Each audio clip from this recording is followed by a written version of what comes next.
عنوان ہے صدیوں جیسے پل کی امبرین اور اس کی نظم کے بارے میں ایک دو باتیں.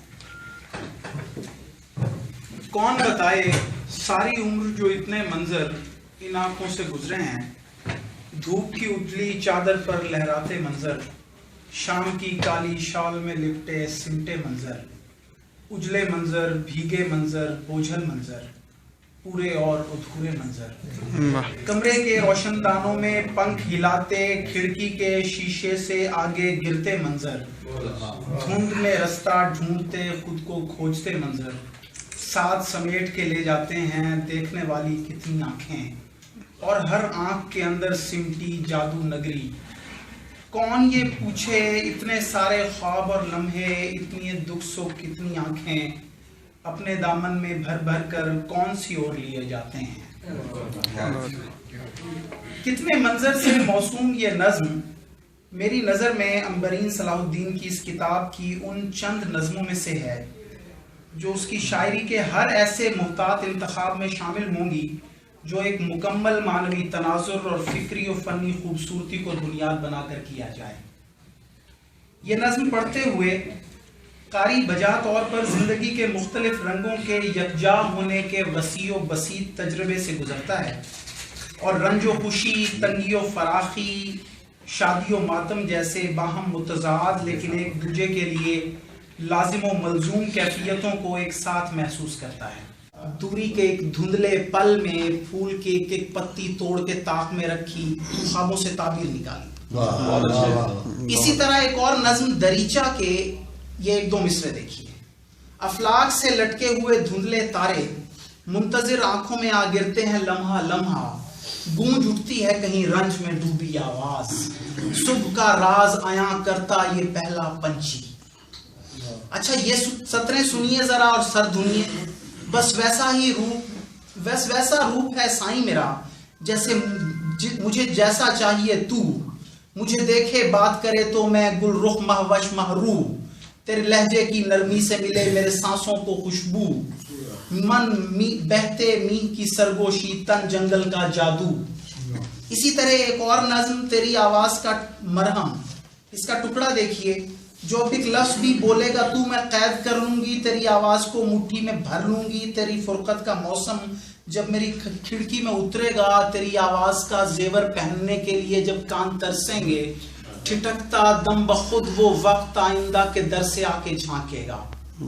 ایک نظم کھڑکی، اس کی کچھ لائنیں دیکھیے. میری جیسی نظمیں لکھنے والی لڑکی جس کھڑکی کی اوٹ سے مجھ کو دیکھ رہی ہے، اس کے دھندلے شیشوں پر سب عکس ہیں میری آنکھ کے بہتے پانی کے، اور نقش ہیں اس کی چوکھٹ پر ان ہاتھوں کے. اس کھڑکی کی آنکھوں سے دیکھا ہے میں نے اچھا اور برا لمحہ، اور اندر اور باہر کے سب موسم وہیں سے گزرے ہیں. اس کھڑکی کے آگے گرتا ہر منظر تصویر کیا، دن کی اجلی آہٹ کو تعبیر کیا، رات ستاروں سے بھر کر شیشوں میں اونڈیلی، اپنی آنکھیں دے کر طاق میں پھولوں جیسے خواب سجائے. اس کے ساتھ ہی اگلی نظم دسترس ہے. اس کی 2-3 سطریں تو لازماً ابھرتی ہے میرے ماتھے کی سلوٹ میں، شکن دھاگے کے کھچنے کی ادھیڑے جا رہی ہوں میں بھی دن بھر سے. مجھے جب یاد آتا ہے کہ میں کتنا الجھتی تھی، میری نانی ہر ایک کپڑے کو چاہے وہ نیا ہی کیوں نہ ہو ایک بار کم سے کم نہ جب تک اپنے ہاتھوں سے ادھیڑیں اور سیلیں تب تک ان کو سکون آتا نہیں تھا. میں اکثر سوچتی تھی نقص کیا ہوتا ہے آخر. ایک نظم ہے آج یہاں ماتم کا دن ہے، اس کے بس 4 مصرے دیکھیے. سوگ کا دن ہے، جوگ کا چولا اوڑھ کے میں جب بین کروں تو کوئی مجھ کو روک نہ پائے. آج کے دن جو سر کھولوں تو ہاتھ کسی کا ٹوک نہ پائے. اس کتاب میں موجود شاعری کو میرے خیال میں اوورآل جو رنگ اوور لیپ کیے ہوئے ہیں وہ خصوصیت کے ساتھ نسائی ہے.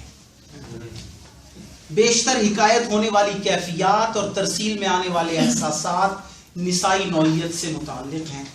اچھا یہ امر واضح رہے کہ یہاں اس باب میں اظہاریے، بیانیے یا ٹریٹمنٹ کی بات نہیں کر رہا، متن اور کانٹینٹ میں موجود طرز احساس کی بابت عرض کر رہا ہوں. عنبرین بے شک بلا شبہ ایک عمدہ شاعرہ ہیں، ان کی غزلوں میں جہاں اچھے اشعار اور نظموں کے خوبصورت ٹکڑے اچھی خاصی تعداد میں موجود ہیں، وہیں فکری طور پر مرتفع اور معنوی حوالے سے گہرائی کی حامل کچھ وقیع مثالیں بھی موجود ہیں، اور اس اعتبار سے بلا شبہ یہ ایک خوبصورت کتاب ہے۔